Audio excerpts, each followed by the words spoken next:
Hi everyone, welcome to my channel. My name is Renu Sharma. I'm not an immigration consultant. However, I've worked with more than 3 years in immigration industry in operations department, where I was responsible for filing the cases from India and used to send the documents to CHC. That's in New Delhi. So let's jump on to our today's topic. This will be the quick update. Before that, the topic I'm going to talk about is more about the job duties as per NOC. Time and again, this is a repeated question, so I'm going to solve the question, your queries about various professions and NOC, how you can fit in this criteria of TR to PR. Then I will be covering FAQs. As a rule, I will be reading the questions again, and then I'm going to walk you through the steps how it can be resolved. Then I will also talk about IRCC web form, step by step, how you can submit and upload the documents. And then would be again covering the May 26 guidelines. I did cover step by step information on how we can fill the documents in my previous videos. So I will send the link in the description box below. Now, quick update is, as you know, that international students has already reached to its cap within 24 hours on May the 6th. So I'll be covering on workers in Canada healthcare category and essentials. So French is again I'm not going to touch. So number of applications that will be accepted under healthcare is 20,000. So far we have received 1,707 as on June 4, 2021. Under essential programs, the target is 30,000 applications, and so far we have reached to 11,912, which, if you see, there has been increase of 1,000 applications from last week, what I have discussed in my previous video. No AOR has been received so far, so let's wait when we receive the acknowledgement. Moving on to the checklist, this I've already explained in my previous video. Again, going to touch base. Generic application forms, so IMM 0008 form, dependent forms, and then TR to PR pathway. I have covered step by step how you can fulfill the documents in my previous video and how you can validate with barcode and everything for the applicants and for dependents. Now, in case if you are dependent, like your spouse and child is in India or any other country, I would recommend you to please submit those documents with your applications, even if you're not submitting the fees, like the processing fees or the right of permanent resident fee. Now, proof of your employment, that is like minimum 1 year of experience in last 3 years as per NOC. Copy of passports, preferably all pages. Now, identity and civil stated documents, your birth certificate, your work permit, your student visa, whatsoever you have. So you have to support the documents. Children's information or your spouse information, like if you are married, you have to provide the marriage certificate, and if you have a child, then you have to provide the birth certificate with the passports for both of them. Now, in case if you don't provide the documents at the initial go, I would recommend you to do that, because then there would be a problem in case if you want to sponsor your family members at the later stage. Then you have to provide the medicals, and in case if it's not, I will cover that also. Like in case if you have done medicals in the past, you don't need to submit the medicals. Police clearance certificate, again, I will cover how you can apply it, and then you have to provide the photos as per specifications given onto the website also. I'll walk you through again. Processing fees with right of permanent residence fee. The processing fee and right of permanent residence fees both are different. So this is non-refundable. Processing fee is non-refundable, and right of permanent residence fee is refundable. Now, these are the FAQs. I'll quickly read them. From May 2020 to August 2020, government has allowed students to work full-time as employees. Should I consider it as a full-time or part-time? Can self-employed applied under TR to PR pathway even when you can manage to get the work experience? Can I submit the IELTS academic? My employer has recently terminated my services, although I have applied during the time when I was employed. Should I do medicals again? How can I update IRCC web form? Is cashier at fast food restaurant eligible to apply for TR to PR pathway? How to check whether my job duties matches with specific NOC as per Annexure B? Where can I check my application status? Do I need to submit my biometric now? How much is the total fee? Now let's quickly jump on to our website.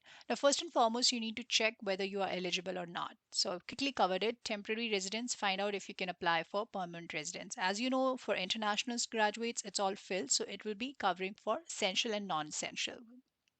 Are you currently working in Canada? I said no. Oh, sorry, yes. Do you have a valid work or a study permit? I said yes. Are you currently employed? So, yes.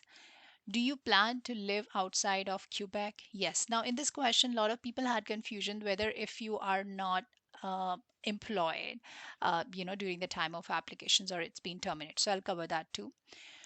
Do you plan to live outside of Quebec? That's a mandatory requirement. Yes.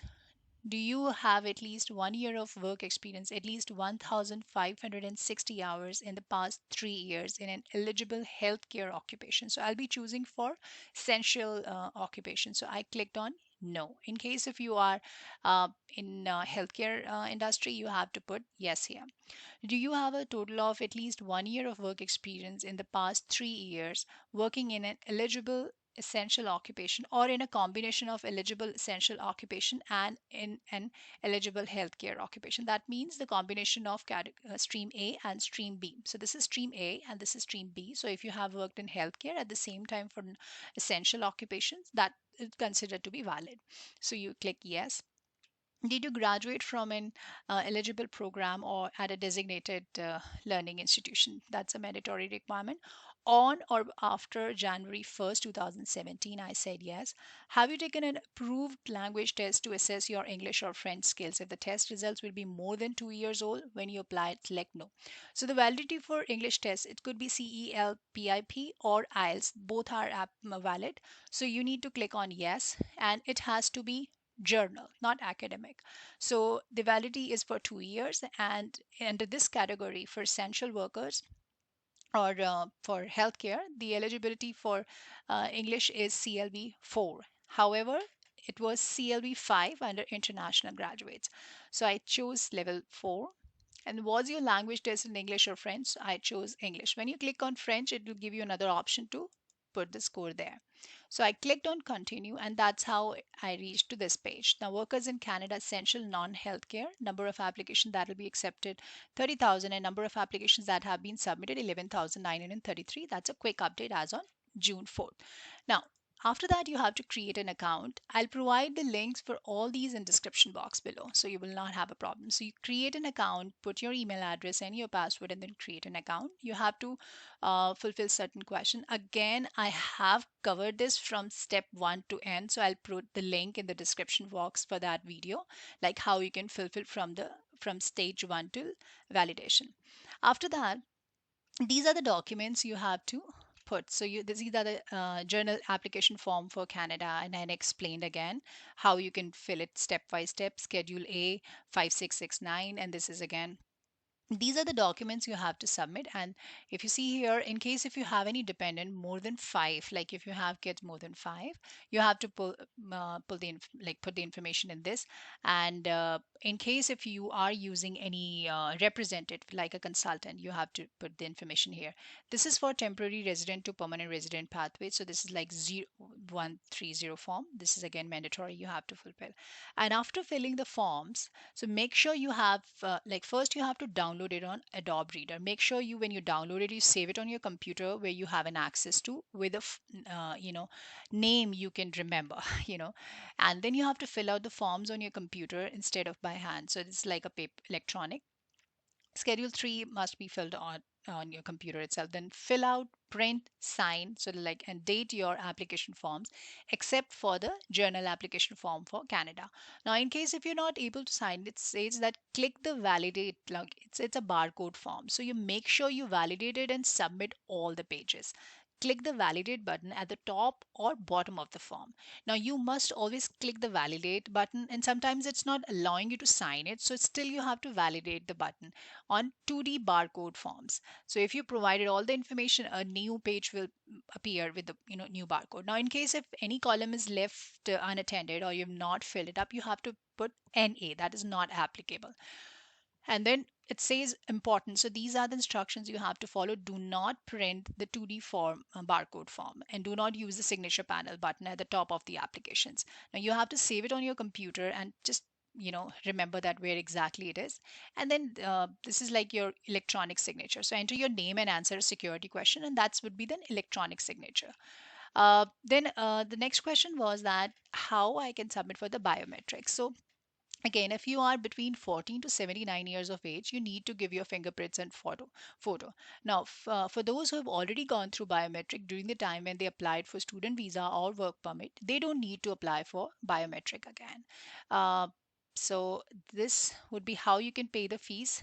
When you click on that, it'll take you to the next portal, and then you can go there. So the total fees for biometric is actually $85 per person, and if you want to find out what to do for your biometrics, it clearly says that biometrics collections in Canada. So, in case if you have done it, then it's fine if it's inside Canada. Now, if you see here, it says biometric exemption for applicants in Canada. As a temporary measure, you are exempt from giving biometrics if either of the following situation apply to you. So, if you now how to book an appointment to give your biometrics. So, what you have to do is you have to submit the fees, $85 per person. Then you have to wait for the biometric BIL, that is biometrics instruction letter. Then you have to book an appointment using the Service Canada appointment system and make sure that the Service Canada office is open before you get the appointment. So it will take another like 30 days or something like that. You can always submit the receipt of that too with your applications here. Uh, and now next question here is, can a self-employed apply under TR to PR pathway even when you can manage to work experience? Now, if you see here, you cannot apply under this category if you are a self-employed. You need to be working, right? And you need to provide the copies of your T4 tax forms, work contract, pay stubs. That's mandatory. Then your copy of work permit in Canada. Then you have to provide the location of work, your job duties, what you are actually working on, the total number of hours, your employer's name, signature, full address, telephone number, and email. Now, sometimes people are not able to get the experience letter from their employer. So you send them an email, get the reference letter from them.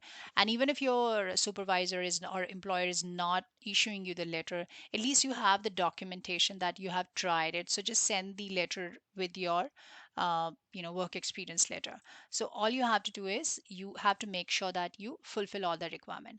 Now, this is for those who had the question that can I submit IELTS academic? It's clearly mentioned on this revised information like on May this 26th, which was issued for the IRCC officers. So if you see on the website here, this is the one temporary resident to permanent resident pathway assessing the applications against the policy conditions. Now it has to be IELTS journal training test only, and CELPIP again these two would be considered for English, and these TEF and TCF Canada is for the French. So in case if you have done English test from IELTS or CELPIP, you don't need to worry about that. It's all valid, and again it has to be journal one. And for French it is TEF and TCF. Now, again, the requirement is CLB 4. Now, current work experience, again, you have to be in Canada. You cannot be outside Canada and apply. And you need to be as per the NOC. I'm going to talk about NOC in few minutes later. Now, again, employee versus self-employed. It's clearly mentioned out here that self-employed medical doctors in a fee, it's the only one, you can apply. Otherwise, you are not allowed to apply for this application.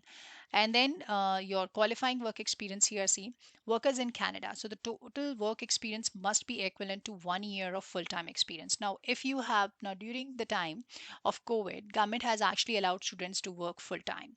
But as a rule, in June 2014, students can work off campus without a work permit. They can work part time up to 20 hours a week. And during their academic breaks, they actually go beyond that. So sometimes students are confused whether we can do that or not. So, it's clearly mentioned here. The 1 year of experience can be acquired through multiple periods of employment. That means, in case if you have worked with Costco for say 4 months as a cashier, and then you have worked at a petrol station, petrol pump again for 4 months, and you have acquired with various period of employment, but it has to be equal to 1560 hours in the last 3 years before the application for permanent residence is received. Now, work experience must be acquired over a period of at least 1 year. Now, if you work excess than that, like 30 hours per week, over a shorter period cannot compensate for any short overall period of experience. So it has to be at least 1560 hours in 52 weeks. Now, just to clarify here, now people had confusion that if they are on student visa and they don't need a valid study permit. So I would like to answer here. Principal applicants should provide a copy of the work permit. Sometimes it's you have to read between the lines, or study permit that demonstrate that they held authorization for the time worked. If it's not provided, officers shall verify authorization to work in the global case management system. Now, some applicants may have had authorization to work without a work permit or have been authorized to work by virtue of their study permit. As I mentioned, that in June 2014, as per IRCC guidelines, students can work actually off campus 20 hours per week. So that would be considered valid if you have the authorization, or you're allowed to work even if you are on student visa. So you actually can apply under this category. Now, these are the essential work I would like to talk about here. Yeah. Now, this is again, the another condition that have accumulated at least 1 year of experience, or equivalent in a part-time experience 1560 hours in Canada in an eligible occupation listed in Annexure A or Annexure B in 3 years preceding the date when the application for permanent residence is received. So now stream A, it has to be in healthcare. However, with stream B, you can combine it with Annexure A and Annexure B. That means for healthcare and non-healthcare. Again, you have to reside in Canada with valid temporary resident status. So you cannot be out of Canada. Like, for say, if you are traveling from Canada to India and you're stuck there and now you're thinking of applying for the application, I'm afraid you cannot do that because it's clearly mentioned be physically present in Canada at the time of application for permanent residence is received and when the application is approved. So that's again the mandatory requirement. And again, these are the conditions you just have to fulfill here. Now this is the intake cap. Like for stream A for healthcare is 20,000 and for stream B is 30,000 applications. Fees again, it's processing fees and right of permanent residence fees. It will be ending in on November the 5th 2021. That's a program. Now these are the eligible health related occupations. If you see here, NOC. Now this is the Annexure B. So these are 6611 cashier, 6621. So I'm going to talk about in detail about this. Before that, I quickly covered one more question here. So should I do medicals again? So, a lot of people had confusion whether we need to appear for the medicals again or not. So let's go on to the website here. So these are this is guide 5069, and if you scroll it down you will be able to get all the information. First of all, the proof of entry and status, proof of your current employment, proof of your language proficiency, and I have discussed the checklist of the documents here. Then you have to go with the application forms, which all documents you have to fulfill, and then is the medical exam. Now if you see here, if you have never if you see here, if you have never completed IME before, you should complete the exam before you apply or close as possible to the date you submit your application. So that's the one. However, due to ongoing situation COVID, some panel physician offices may be closed and have limited appointment availabilities. So if you are having difficulty in IME completed before you, please provide the proof that a medical appointment is scheduled. So in case if you don't have the medicals, you can submit the proof that a medical appointment is scheduled, including the name of the panel physician and the date and the time of the appointment. That's mandatory. You just have to keep that thing in mind. Now, some people had confusion like we did go through medicals. Do we need to? Now, if you already completed an IME, if you've already appeared for IME, you can read here.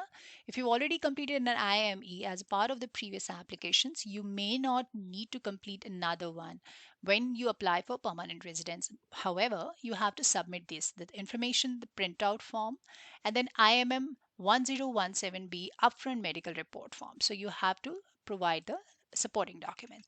So goes for police clearance certificate also. Now, the question was that how I actually can apply for police clearance certificate. and how to go about it. So now you must include police clearance certificate when you apply. So that's a requirement. You and your family members who are 18 years or older. You and your family members don't need to give us police clearance certificates for any period. If you read here, for any period of time before you were 18 years or for the time spent in Canada. So if you are on student visa and you are in Canada right now, you don't need to submit the police clearance certificates since you are residing in Canada only. However, if you have not applied, you need to apply. I would give you the link in the description box below. So these are the two links, BLS India, hyphen Canada.com.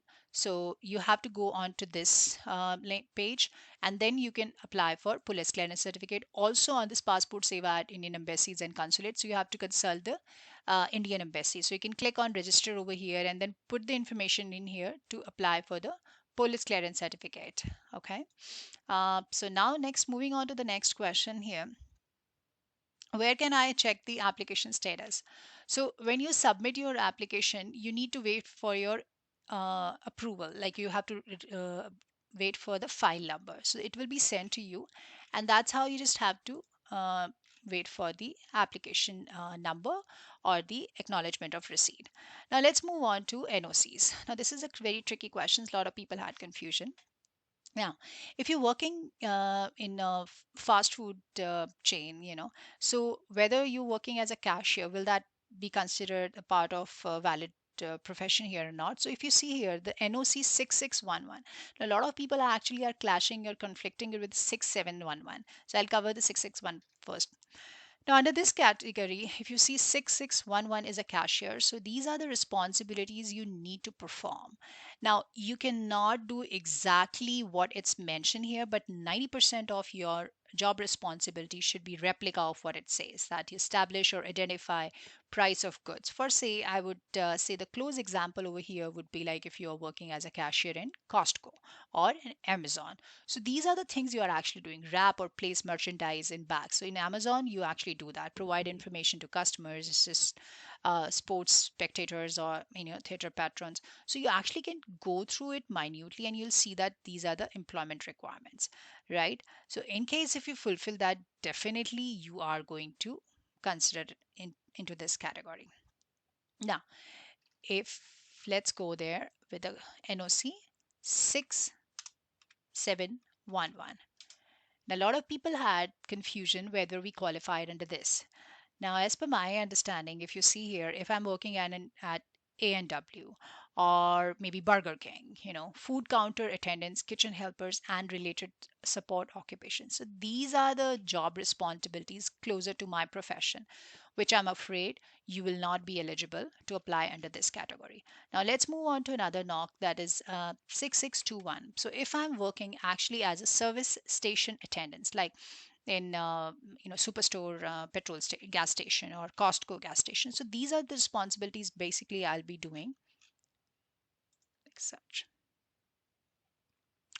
So it has to be again almost the same like gas station attendants. The criteria is different. These are the main duties you have to perform, like perform minor service and maintenance, such as washing the windshield, may pick up and deliver customers' cars for service station, automotive repair department. So these are the responsibilities closer to my profile. I'll be going for this.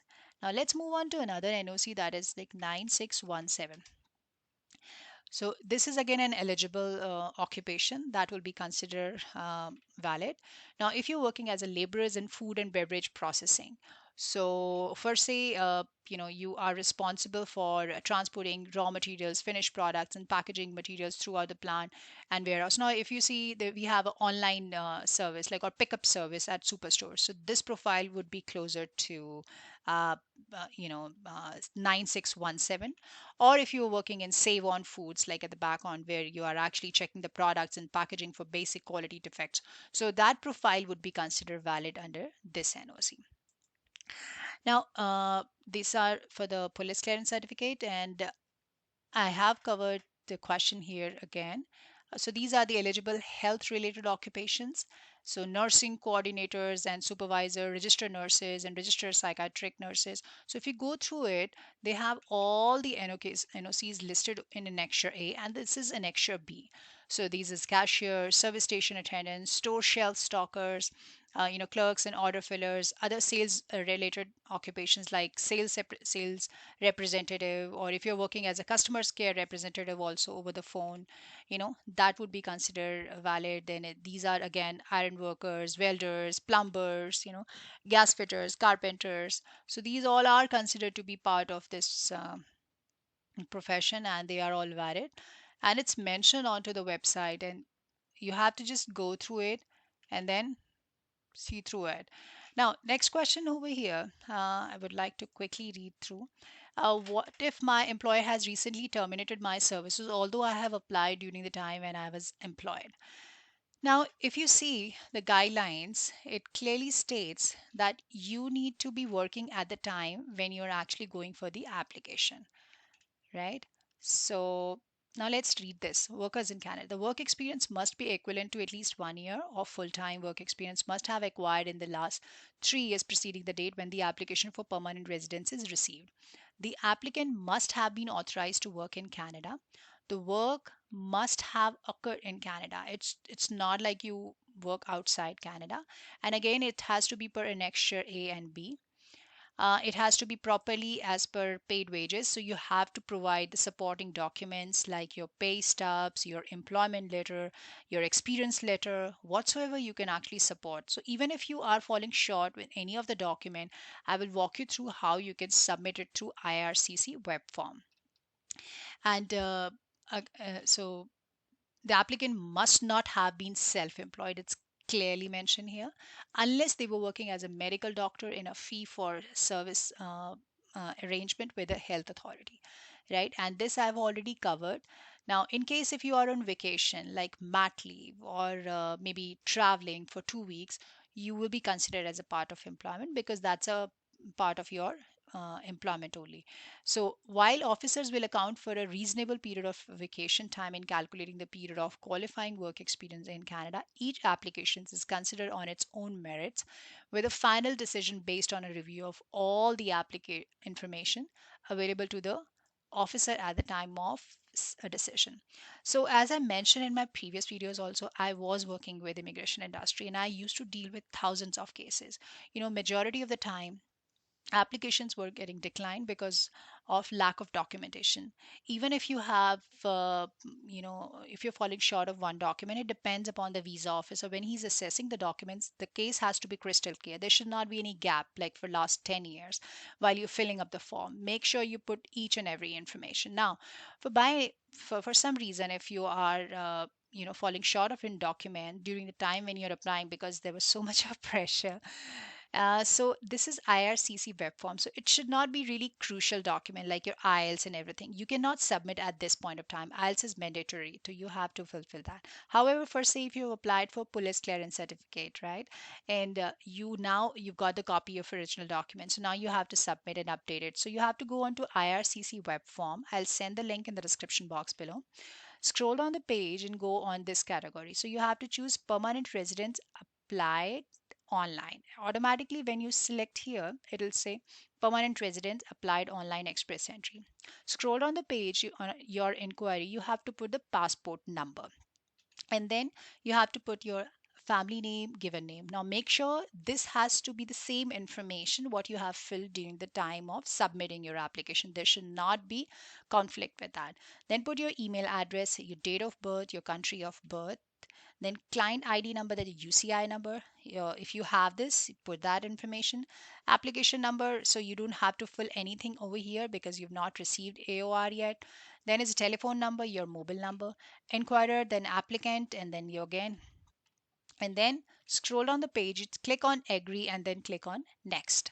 So that's how you can upload your inform. So it will give you an option how you can fulfill that. Now, if you have any question in this, you can always write back to me. I would strongly recommend you please go through the guide, the latest one.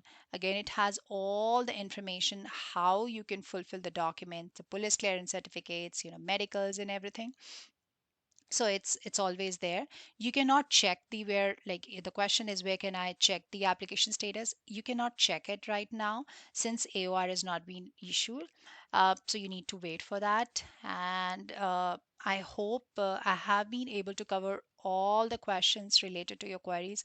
I might skip some, so if you have any question, you can always write back to me. I did give my email address to all of you, renu736 at gmail.com. So you can always write back to me. Sometimes cases are a little sensitive and they need personal guidelines onto it. So I would recommend you please let me know if you have any questions or second thought to it. I'll be covering more on this. So I hope. Yeah, till then I will be able to get more clarity on AOR and everything. So till then, take care and stay safe and keep writing. Bye.